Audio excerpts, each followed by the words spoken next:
దేవుడా, నా ప్రభువా, త్వరలోని నేను నిన్ను కలుస్తాను. నా ఆత్మ నీ కోసం తప్పిస్తోంది. నా దేహం నీ కోసం ఎదురు చూస్తోంది. నా ప్రేమ, దయ ఈ జీవితం కంటే నాకు ఎక్కువ. నా నోరు నీ నామం జపిస్తుంది.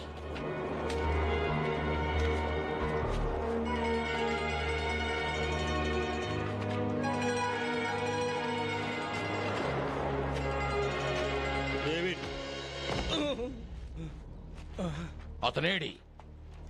అతను ఎక్కడున్నాడో నాకు తెలియదు మహాప్రభు. నువ్వు డేవిడ్తో కుమ్మక్కై నాకు ఎదురు తిరిగావు. అతనికి ఆశ్రయం ఇచ్చావు, ఖడ్గాన్ని ఇచ్చావు. నువ్వు ప్రత్యర్థిగా ఎదగాలని నువ్వు దేవుణ్ణి ప్రార్థించావు, కాదనగలవా? డేవిడ్ వలె మీ పట్ల అంత విశ్వాసంగా ఎవరూ లేరు. అందుకే మీరు అతన్ని అల్లుణ్ణి చేసుకున్నారు. అతన్ని చంపండి.